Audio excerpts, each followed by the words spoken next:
Magandang araw sa inyong lahat. Magandang hapon, magandang umaga, magandang hali, magandang gabi. Magandang araw sa inyong lahat. Update na naman tayo sa Manila Bay. Ayan, yung ating update ngayon, mukhang naging talahiban ngayon ang Manila Bay. Talahib at saka water lily. Kahapon lang ang ating update puro tahong ang nasa tabi ngayon. Ngayon talahiban na. Talahib yan mga guys, ay yung lamon na yan. Parang korting tubo siya pero maliliit lang siyang mahabang puno. At mayroong korting tubo yung dahon niya. Talahib. Ayan mahaba ang puno niyan Parang siya, style tubo. Pero mga payat lang siya, hindi siya malalaki. Kaya ayan talahiban na ang ating Manila Bay ngayon. Ito naman ang mga napadpad ngayon. Ito naman yung mga napadpad ngayon sa araw na ito. Mga talahiban na naman. Kaya kahapon mga tahong, ngayon naman talahiban naman. Talahib naman at saka konting basura. Ayan may mga basura na natatangay din. Mga water lily. Ito yung bandang sa sa Paura, sa lugar ng ito. Paura. Ano ba na lugar na ito? Basta sa bandang dulo, ito sa Dolomite Beach. Hindi ito sa entrance. Ito yung banda rito sa may sa Pedro, sa may bandang sa may Pedro Hills banda. Paura ayan talahib, puro talahib. Alam ko yung mga talahib na ito galing talaga sa mga mga lake na yung mga katulad ng mga ilog. Ayan, mga matatagal ng mga hindi nalilinis na ilog, pati mga basura Ayan, hindi talaga matigil-tigil ang mga basura dito habang may nagtatapon talaga.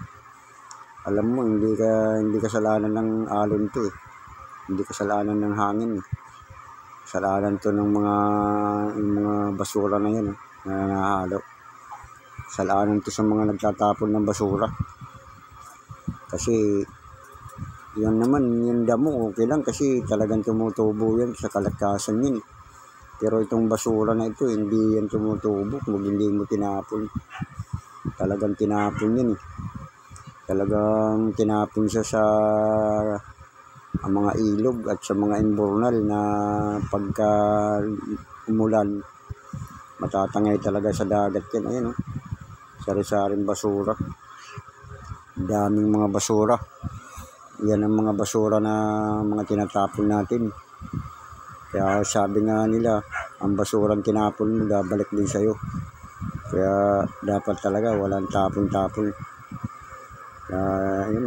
Ito mga damo, walang problema kasi damo yan. Hindi naman yung mga water lily yun, saka yung talahib niyan. Okay lang yan kasi talagang tumutubo yan kahit hindi mo itapon. Kahit hindi itapon ng tao, tutubo yan. Pero yung mga basura na yan, yung mga basura na yan, talagang may kasalanan dito. Yung mga nagtatapon talaga sa mga kung saan-saan. Mga tinatapon sa mga estero, mga ilog, mga kung ano man yung tinatapunan, sapa, mga imburnal. Ayan, yung pag-umulan, natatangay dito. Tatangay sa atin sa lugar ng karagatan. Isipin mo kahapon mga tahong ang nandito, ngayon dito may mga damo na, mga kadamuhan na. Kaya nakakalungkot talaga ang kahit anong gawin ng linis kung ganyan. Ang naging problema nito, mahirap kasi linisin pagka nandito na sa tabi. Kaya nga linagyan ko ng yung kulay orange na yung trash boom mo tawagin yun, yung kulay orange. Yung hinaharang dun sa may malayo, hinaharangan yun sa may malayo, at yun ang pangharang ng mga basura para hindi pumunta dito sa tabi. Kaya lang ang nangyari, tinangay din yung mga trash boom, tinangay din sa tabi, kaya yan, wala na tuloy ang maharang ng mga basura. Kasi mas madali, ayun ang trash boom na yan, yung kulay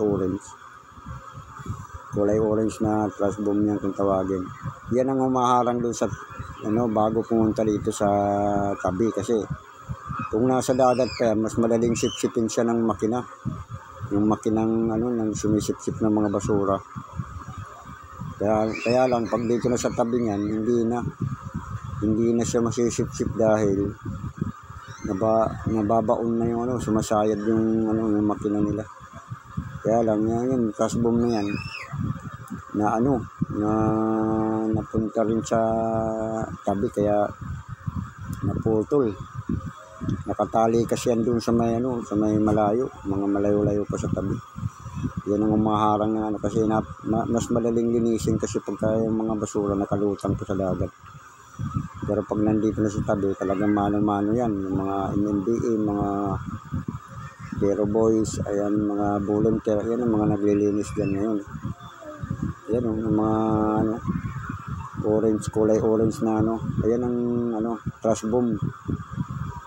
Ayan yung mga maghaharang sana ng basura, kaya lang ayan, natangay din siya din sa tabi sa lakas ng hangin at taalon. Kaya wala na, napunta na sa tabi yung mga basura at mga water lily, saka yung damo na yun. Kaya ayun, sana may balik yung mga trash boom na yan para mas madali kasing linisin pag nasa dagat pa yung mga basura. Mas madali siya, di katulad nung nandito, talagang mamano-manuhin walisin yun.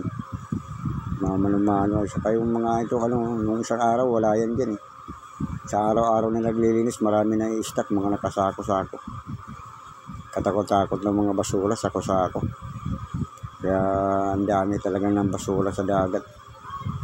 Mga napupunta sa dagat yung mga basura. Alam mo yung mga basura na yan, galing sa mga yung mga maliliit na sapa, mga estero na mga embornal.